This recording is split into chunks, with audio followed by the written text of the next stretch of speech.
I spent the last couple of days playing through the Windrose demo because I wanted to wait until I've seen everything it currently offers before saying anything.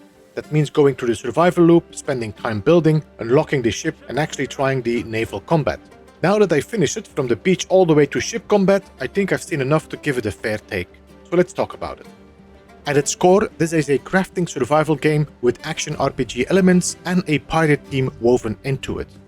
You're harvesting, mining, chopping, upgrading tools and gear so you can move into the tougher areas, get the higher tier materials and repeat the cycle. If you played Valheim, Enshrouded or similar games, you'll immediately understand the rhythm. For me, it didn't feel overly grindy. The pacing felt steady and I always felt like I was working towards something meaningful. It sticks to the established survival formula and that's not a problem. Getting into the game is straightforward. The character creator is actually more detailed than I expected to be. You got enough presets and sliders to shape it into something that feels like your own pirate without turning it into a 1-hour project unless you want it to be. You can keep it simple or you can go more advanced. It gives you that flexibility. After that, creating a world is simple. You pick your difficulty, name the world and jump in. There is no long configuration process or extra systems to manage at the beginning. It's quick and you're playing almost immediately.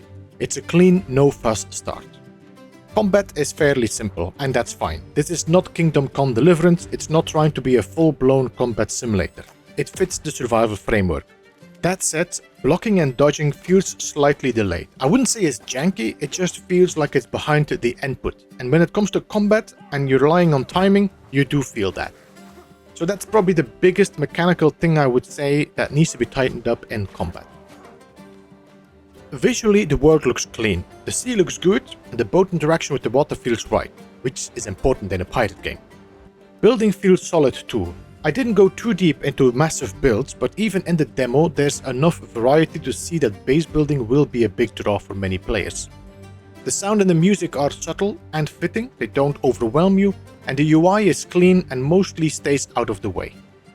The demo itself is limited to 3 islands, but there's enough content here for several hours of play. The first island that you start on is fairly forgiving, the other 2 ramp up difficulty around points of interest, so progression will feel natural. It is a pretty solid slice of what the full game is aiming to be. Now let's talk about the ship and naval combat. Eventually you unlock a catch that gets access to proper sailing and ship battles. Sailing itself feels good. The ship moves nicely on the water and controlling it feels fine. I'd still like more time with it, but overall traversal at the sea is enjoyable. Where things feel less polished is the presentation and impact. The first time you unlock your ship, there is no big moment, it just plops up in the water. There is no animation or sequence that makes it feel like a milestone. And naval combat works, but it feels a little bit light. So cannons fire, you see damage numbers and some debris, but it doesn't feel especially impactful. Ships don't visibly show damage as their health drops. Boarding is initiated by aiming at the enemy ship and selecting an option, and you're plopped onto the deck. The same thing happens when you're swimming in the water and you want to get into your boat as well. It functions, but it does break a lot of immersion. Another thing is that if you've been attacking your enemy ship and then you're boarding it, you will see that there is no damage at all on the ship, it is still clean. Also feels like there is immersion missing.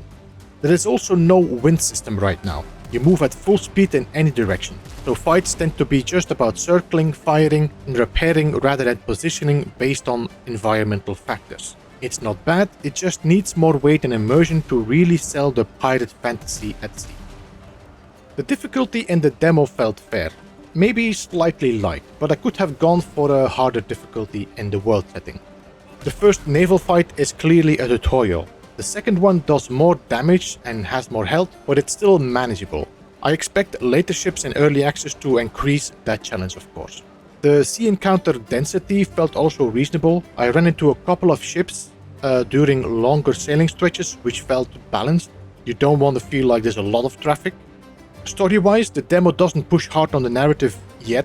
Most of it is just getting established, upgrading, fixing your ship and completing the initial battle. There's extra lore scattered in journals and chests if you want to read it.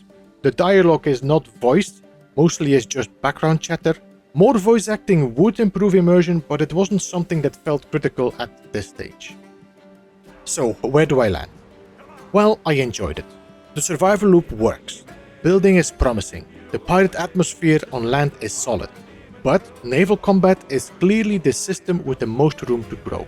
Still, even if naval combat stayed exactly as it is right now, I still would play this in early access. If they would add more impact to cannon fire, visible ship damage, stronger boarding presentation, and maybe wind systems, then it would really elevate the experience. Right now it feels like a strong foundation with clear areas to improve, and I'm really interested to see how it develops. If you finished the demo, I would love to hear about your experiences. Did you feel the same way about combat, naval combat, or anything else in the game?